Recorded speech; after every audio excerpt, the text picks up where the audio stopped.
it chapter by chapter, one bite at a time.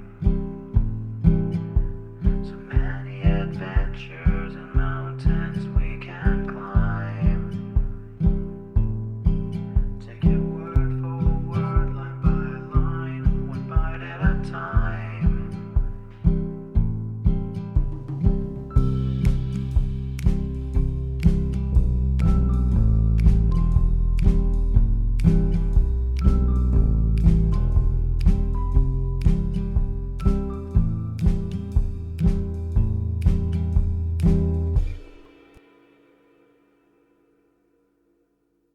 Welcome to Bite at a Time Books, where we read you your favorite classics one bite at a time.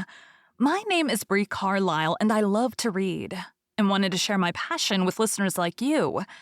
If you want to know what's coming next and vote on upcoming books, sign up for our newsletter at biteatatimebooks.com. You'll also find our new t-shirts in the shop, including podcast shirts and quote shirts from your favorite classic novels. Be sure to follow my show on your favorite podcast platform so you get all the new episodes. You can find most of our links in the show notes. But also our website, biteatatimebooks.com, includes all of the links for our show, including to our Patreon to support the show, and YouTube, where we have special behind the narration of the episodes. We're part of the Bite at a Time Books Productions Network. If you'd also like to hear what inspired your favorite classic authors to write their novels, and what was going on in the world at the time, check out the Bite at a Time Books Behind the Story podcast, wherever you listen to podcasts. Please note, while we try to keep the text as close to the original as possible, some words have been changed to honor the marginalized communities who've identified the words as harmful, and to stay in alignment with Bite at a Time Books' brand values. Today we'll be continuing 20,000 Leagues Under the Sea by Jules Verne. Chapter 3. I Form My Resolution. 3 seconds before the arrival of J.B. Hobson's letter, I no more thought of pursuing the unicorn than of attempting the passage of the North Sea. 3 seconds after reading the letter of the Honorable Secretary of Marine, I felt that my true vocation, the sole end of my life, was to chase this disturbing monster and purge it from the world. But I had just returned from a fatiguing journey. Weary and longing for repose, I aspired to nothing more than again seeing my country, my friends, my little lodging by the Jardin des Plantes, my dear and precious collections. But nothing could keep me back. I forgot all, fatigue, friends, and collections, and accepted without hesitation the offer of the American government.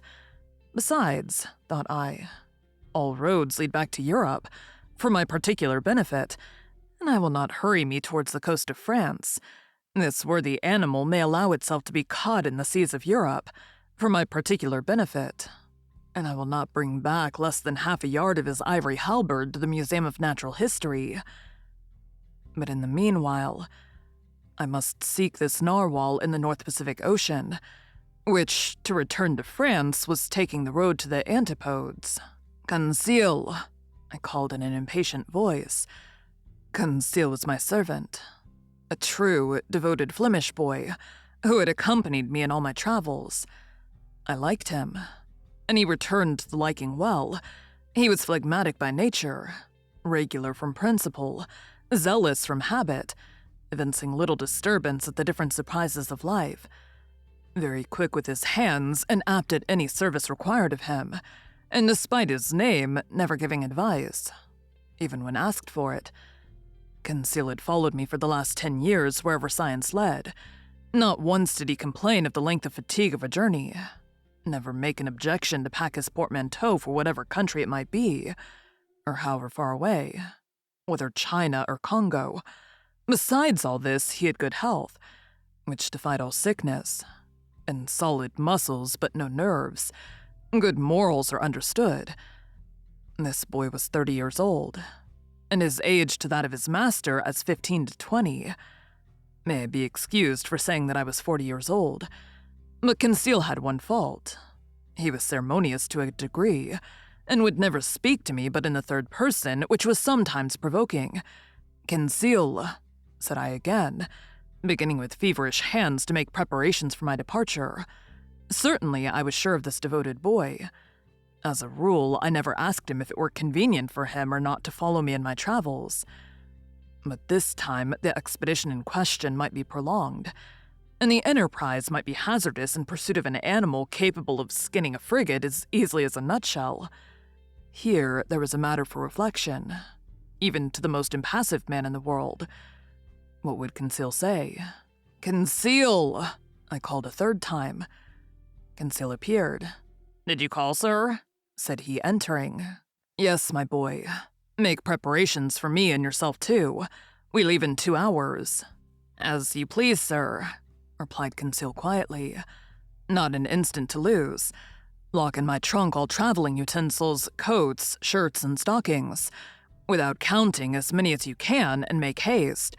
And your collection, sir?" observed Conseil. "We will think of them by and by." "What? The Archaeotherium? The Hyracotherum? The Oridons? The Cheropotamus? And other skins?" "They will keep them at the hotel." "And your live Barbarossa, sir?" "They will feed it during our absence. Besides, I will give orders to forward our menagerie to France." "We are not returning to Paris, then?" said Conseil. "Oh, certainly," I answered evasively, "by making a curve." "Will the curve please you, sir?" "Oh, it will be nothing. Not quite so direct a road, that is all. We take our passage in the Abraham Lincoln." "As you think proper, sir," coolly replied Conseil. "You see, my friend, it has to do with the monster. The famous narwhal. We're going to purge it from the seas. The author of a work in quarto in 2 volumes on the mysteries of the great submarine grounds cannot forbear embarking with Commander Farragut. A glorious mission, but a dangerous one. We cannot tell where we may go. These animals can be very capricious, but we will go whether or no. We've got a captain who is pretty wide awake." I opened a credit account for Barbarossa, and Conseil following, I jumped into a cab. Our luggage was transported to the deck of the frigate immediately. I hastened on board and asked for Commander Farragut. One of the sailors conducted me to the poop, where I found myself in the presence of a good-looking officer, who held out his hands to me. "Monsieur Pierre Aronnax," said he. "Himself," replied I. "Commander Farragut?" "You're welcome, Professor. Your cabin is ready for you." I bowed, and desired to be conducted to the cabin destined for me. The Abraham Lincoln had been well chosen and equipped for her new destination. She was a frigate of great speed, fitted with high-pressure engines, which admitted a pressure of 7 atmospheres. Under this, the Abraham Lincoln attained the mean speed of nearly 18 knots and a third an hour, a considerable speed, but nevertheless insufficient to grapple with this gigantic cetacean. The interior arrangements of the frigate corresponded to its nautical qualities. I was well satisfied with my cabin, which was in the after part opening upon the gunroom. "We shall be well off here," said I to Conseil. "As well, by your honor's leave, as a hermit crab in the shell of a whelk," said Conseil. I left Conseil to stow our trunks conveniently away, and remounted the poop in order to survey the preparations for departure. At that moment, Commander Farragut was ordering the last moorings to be cast loose, which held the Abraham Lincoln to the pier of Brooklyn. So in a quarter of an hour, perhaps less, the frigate would have sailed without me. I should have missed this extraordinary, supernatural, and incredible expedition, the recital of which may well meet with some skepticism. But Commander Farragut would not lose a day, nor an hour in scouring the seas in which the animal had been sighted. He sent for the engineer. "Is the steam full on?" asked he. "Yes, sir," replied the engineer. "Go ahead," cried Commander Farragut. The quay of Brooklyn, and all that part of New York bordering on the East River, was crowded with spectators. 3 cheers burst successively from 500,000 throats.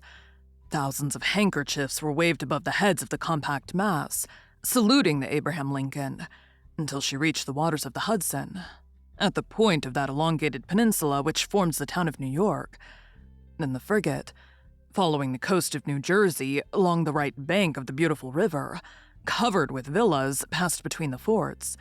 which saluted her with their heaviest guns. The Abraham Lincoln answered by hoisting the American colors 3 times, whose 39 stars shone resplendent from the mizzen peak, then modifying its speed to take the narrow channel marked by buoys placed in the inner bay formed by Sandy Hook Point. It coasted the long sand beach, where some thousands of spectators gave it one final cheer. The escort of boats and tenders still followed the frigate, and did not leave her until they came abreast of the lightship, whose 2 lights marked the entrance of New York Channel. 6 bells struck. The pilot got into his boat and rejoined the little schooner which was waiting under our lee. The fires were made up. The screw beat the waves more rapidly. The frigate skirted the low yellow coast of Long Island, and at 8 bells, after having lost sight in the northwest of the lights of Fire Island, she ran at full steam onto the dark waters of the Atlantic. Thank you for joining Bite at a Time Books today, while we read a bite of one of your favorite classics. Again, my name is Bree Carlile, and I hope you come back tomorrow for the next bite of 20,000 Leagues Under the Sea. Don't forget to sign up for our newsletter at biteatatimebooks.com and check out the shop. You can check out the show notes or our website, biteatatimebooks.com, for the rest of the links for our show. We'd love to hear from you on social media as well.